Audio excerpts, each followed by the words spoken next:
Tinapay mula sa langit.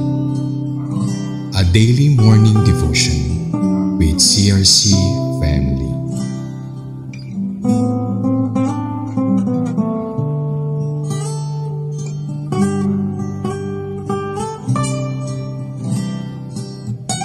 Isang mapagpalang araw po sa bawat isa.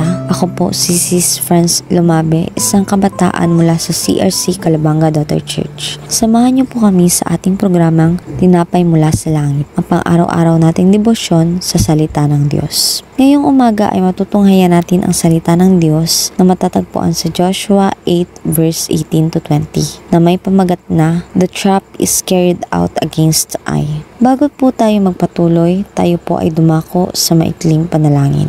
Ama namin na makapangyarihan sa lahat, Ikaw ang Diyos na may lalang ng langit at ng lupa. Maraming salamat sa buhay na patuloy mo yung ipinagkakaloob sa amin sa biyaya na aming natatamo. Kami po ay nagpapakumbaba, humihingi ng kapatawaran sa aming mga nagawang kasalanan. Patuloy kaming nagpapalinis sa iyo upang maging karapat-dapat kami sa iyong harapan. Naway maranasan na bawat isa ang iyong pagmamahal. Patuloy ka namin itinataas. Sa iyo po ang pinakamataas na papuri at pasasalamat. Amen. Basahin po natin ang Joshua 8 verse 18 to 20. So verse 18, The Lord said to Joshua, Point the spear in your hand toward Ai, for I will hand the town over to you. Joshua did as he was commanded. Verse 19, As soon as Joshua gave this signal, all the men in ambush jumped up from their position and poured into the town. They quickly captured it and set it on fire. Verse 20, When the men of Ai looked behind them, smoke from the town was filling the sky, and they had nowhere to go. For the Israelites who had fled in the direction of wilderness now turned in on their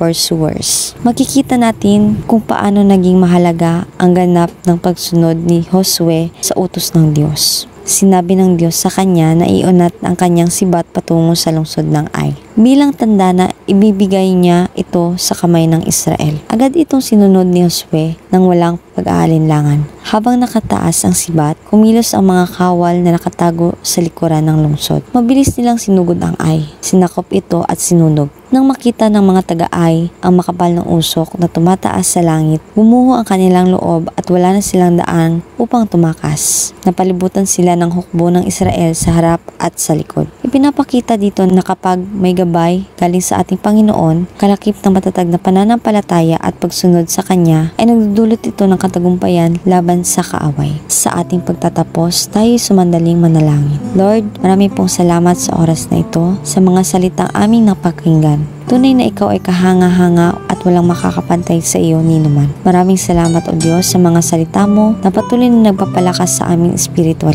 Naway makita ng lahat na ikaw ang Diyos na makapangyarihan at maranasan nawa nila ang pag-ibig na galing sa iyo. Patuloy niyo po kami gabayan sa araw-araw. I-bless niyo po ang bawat nakikinig ng inyong salita. Maraming salamat po sa pangalan ni Jesus. Amen. Sa muli po, maraming salamat sa inyong pakikibahagi sa ating programa. Lagi po nating pagnilayan ang salita ng Diyos mula sa ating puso dahil lubos ang magiging kaunawaan natin dito. Muli po ninyo kaming samahan bukas sa pagninilay ng kanyang mga salita dito sa programang Tinapay Mula sa Langit. Malaya po ninyong i-share ang video na ito upang kayo rin ay maging pagpapala sa iba. Pagpalain po tayo ng lahat ng ating Panginoon. Magandang umaga.